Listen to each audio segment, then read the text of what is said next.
Ya pemirsa, ada yang menarik di sidang tahunan MPR 2025. Wakil Presiden Republik Indonesia Gibran Rakabuming Raka berkandidasi agar senada dengan Presiden Prabowo Subianto.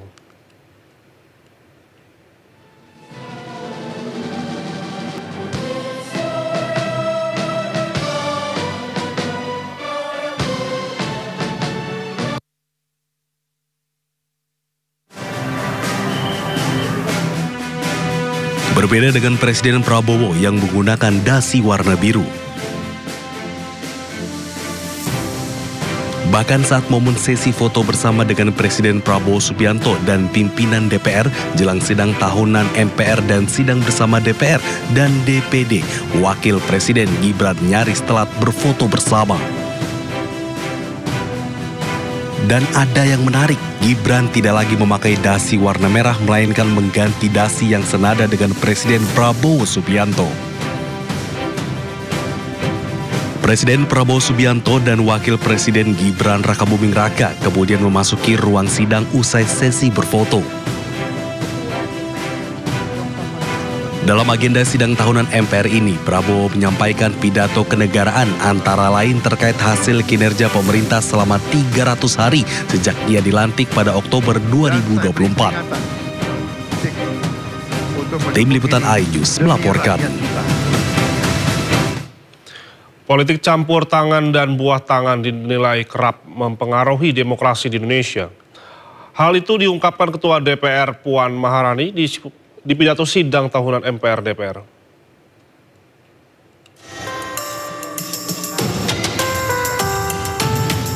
Ketua DPR RI Puan Maharani mengatakan, sistem demokrasi di Indonesia sering ditentukan oleh politik campur tangan dan buah tangan.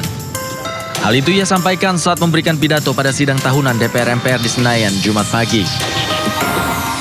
Puan juga mengatakan, tidak semua orang memiliki kemampuan untuk campur tangan dan memberikan buah tangan dalam menentukan arah demokrasi.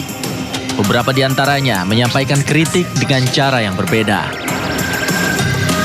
Saat ini, demokrasi dalam pemilu kita selain ditentukan oleh garis tangan, juga sering dipengaruhi oleh campur tangan dan buah tangan. Kita semua memiliki garis tangan.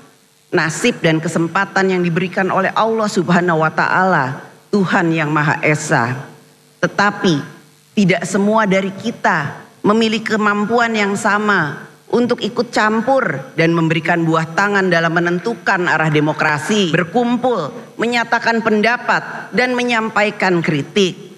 Ini kritik rakyat hadir dalam berbagai bentuk yang kreatif dan memanfaatkan kemajuan teknologi, khususnya media sosial sebagai corong suara publik. Ungkapan tersebut dapat berupa kalimat singkat seperti kabur saja dulu, sindiran tajam, Indonesia gelap, lelucon politik, negara Konoha, hingga simbol-simbol baru seperti bendera One Piece dan banyak lagi yang menyebar luas di ruang digital. Puan menilai fenomena tersebut adalah bentuk kritik masyarakat pada pemerintah yang lahir dari keresahan pada situasi yang ada saat ini. Dari Jakarta, Tim Liputan iNews melaporkan. Presiden Prabowo akan menyikat habis orang besar dan para jenderal yang menjadi backing tambang ilegal. Peringatan keras ini disampaikan saat Prabowo pidato kenegaraan di gedung DPR MPR. Presiden Prabowo Subianto memperingatkan seluruh jenderal hingga mantan jenderal yang diduga membackingi aktivitas tambang ilegal di Indonesia. Prabowo tak gentar dan akan menyikat habis aktivitas tambang ilegal siapapun yang membackingi. Tak hanya itu, aktivitas pertambangan yang melanggar aturan juga akan ditertibkan. Dan saya beri peringatan, apakah ada orang-orang besar, orang-orang kuat, jenderal-jenderal dari manapun, apakah jenderal dari TNI atau jenderal dari polisi atau mantan jenderal, tidak ada alasan kami akan bertindak atas nama rakyat.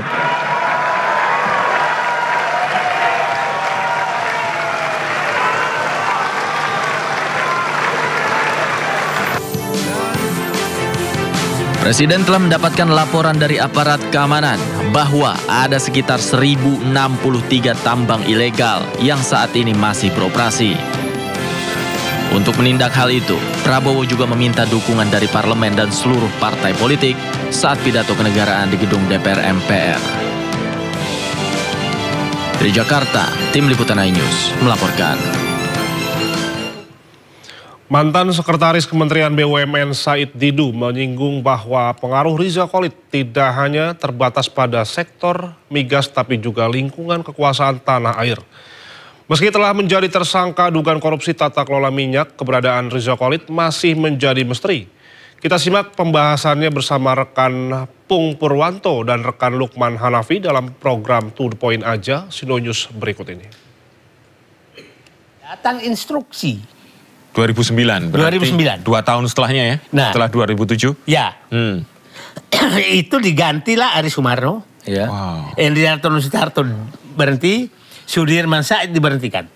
Itu berarti eranya di Eranya SBY. Masih Pak SBY. Bukaren berarti yang ganti situ ya. Bukaren ganti. Oke. Nah, atas perintah Bukaren itu dihentikan semua dan dihidupkan lagi Petra oleh Reza Khalid. Oke. Oke. Nah, wah kalah lagi kita nih. Jadi saya dengan Sudirman Said itu, ini kalah lagi kita nih. Nah, terus Jokowi menjadi presiden 2014. 14. Ya. Kan hidup lagi sampai 2014. Iya. Nah, Sudirman Said Menteri SDM. Oke. Kita ketemu lagi kasus Papa minta saham. Ya. Ketemu Reza Khalid lagi. Betul. Ketemu lagi. Ketemu lagi. Nah, kita matiin lagi. Oke. Matiin lagi. Wah senang kita mati. Nah, terus tahu-tahu menikah Gibran. Oke. Kita masih lagi perang tuh, Papa minta saham. Papa minta saham, Setia Novanto sama dia kan. Iya. Ya. Nikah Gibran. Loh, kok Ada lagi. Reza Khalid jadi tamu istimewa, tamu VVIP. Oh. Wow. Waduh, masuk lagi barang ini. Masuk lagi barang ini nih. Nah, saya bayangkan supaya publik paham. Saya ke Solo hanya ingin tahu siapa undangan datang. Oke. Pak Sudirman, Pak Dirman, Reza Khalid datang. Loh, kok dia datang? Tahu-tahu dilihat di foto khusus. Wah, mati kita ini. Ini gila ini. Ini permainan apa yang terjadi? Nah, yang menariknya, setelah itu, setiap ada undangan Jokowi, ada dia di depan. Wah, masuk barang ini. Nah, setelah itu 2016, ya kita semua yang ini diberhentikan kan. Diberhentikan. Nah, pada saat berhentikanlah dialah. Nah, 2015, Petral kita bubarkan. Ya. Oke. Nah, supaya publik paham, Petral bubarkan ini nah, selalu orang Jokowi menyatakan Jokowi bubarkan kan. Oke.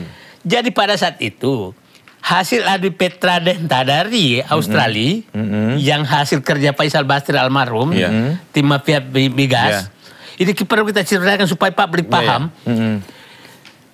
Kita tahu persis ternyata selama ini pegawai Petral itu semua HP-nya terkonek kepada HP-nya Reza Khalid. Oke. Pegawai Petral. Jadi terpantau semua pergerakan. Terpantau semua. Jadi maksudnya itu kantornya sebenarnya di HP-nya Reza Khalid. Oke. Bu, kantor. Nah, kita laporkanlah itu ke KPK. Tapi nggak di follow up. Nggak di follow up. Nah, itulah kita minta Petral dibubarkan. Karena jaringannya sudah kemana-mana. Nah, akhirnya dibubarkanlah Petral. Nah, yang bubarkan Sudirman Said loh. Tapi sebenarnya dilarang oleh presiden. Bubar Petral. Ternyata bubar Petral, loh, kita bilang udah jalan SC, ternyata nggak dijalankan juga. Nah, akhirnya 2016 kan menteri-menteri yang punya idealisme kan dipecat semua kan. Anies Baswedan, Rizal Ramli, Sudirman Said, Ferry Musli Lambaldan, semua diberhentikan oleh Jokowi. Nah, muncullah permainan mulai 2018 muncul permainan baru yang terbuka korupsinya Kejaksaan Agung sekarang. Oke, yang 2018 sampai 2003 yang merugikan oplosan BBM. BBM ya. Nah, permainan ini baru.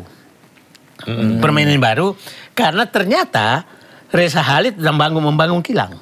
Oke. Membangun storage. Jadi bukan lagi pedagang. Lewat anaknya. Ya kan? Nah, permainan ini berlangsung 2018 sampai 2023.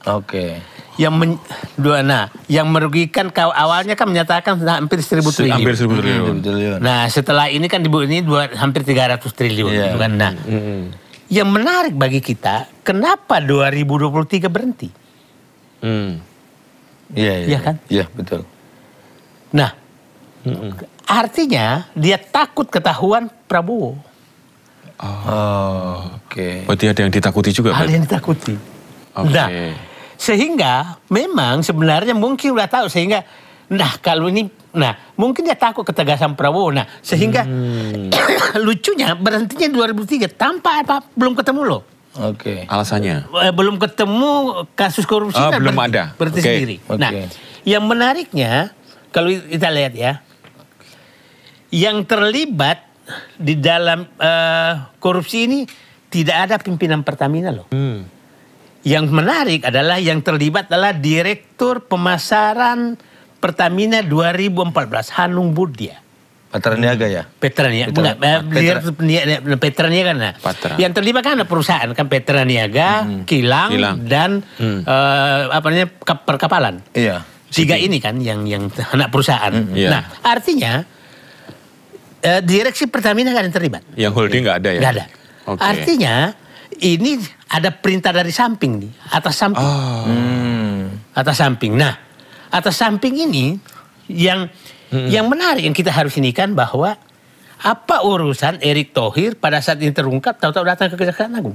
Nah, itu yang baru mau saya malam. Karena waktu itu kan sempat beredar bahwa ini BBM itu dicampur bla bla bla gitu kan, terus habis itu begitu Pak Erick ke sono terus akhirnya bilangnya diralat kan gitu. Iya. Nah, saya kan pernah di Kementerian BUMN, pernah di SDM. Yang bisa memerintah dari samping atas itu hanya Kementerian BUMN atau Kementerian SDM. Yang memerintah samping atas ke anak Pertamina. Pertamina yang bisa memerintah. Nah, lucunya 3 dirut ini terlibat dan dirut ini kalau nggak bisa diperintah dari samping, nggak bisa. Dari atas nggak mungkin. Nah, jadi saya sangat kuat dugaan bahwa Reza Khalid ini sebenarnya memang alat dari samping, bukan alat dari samping itu samping atas, bukan dari direksi Pertamina. Dan jadi dia rubah cara mainnya, bukan lagi main selama ini main dengan direksi Pertamina, dia main dari samping atasnya direksi Pertamina. Nah, dan itu nggak bisa ketahuan ya Pak ya? Sebenarnya gampang sekali ketahuan, cuma nggak bisa disentuh. Jadi saya tetap memberikan apresiasi bahwa karena licin sekali. Jadi coba aja lah. Papa minta saham bebas, apapun bebas, nggak bisa dia disentuh. Nah, Pak Prabowo menyentuh. Nah, tapi sekarang menyentuhnya, saya tanya lagi nih, apakah betul bisa tersentuh? Karena saya pasti yakin semua bekas penikmat dari Reza Khalid berdoa mudah-mudahan Reza Khalid tidak. Nah, sekarang Pak, saya akan nanya, ketika mungkin yang sekarang siapa yang dalam arti membackup dia, mungkin karena Bapak sudah di luar pemerintahan pasti tidak terlalu detail tahunya lah. Nah, yang saya tanya ketika zaman Bapak kan dia juga kuat nih. Siapa Pak waktu zaman Bapak itu Bapak juga sampai nggak juga kesulitan menyentuh? Jadi sebenarnya enggak. Dia hampir semua pusat kekuasaan dia pegang. Jadi saya kasih contoh begini. Ya, bayangkan kita lama sekali rumusan pembelian APBN pun dia bisa atur dengan DPR. Saking kuatnya orang ini. Saking kuatnya.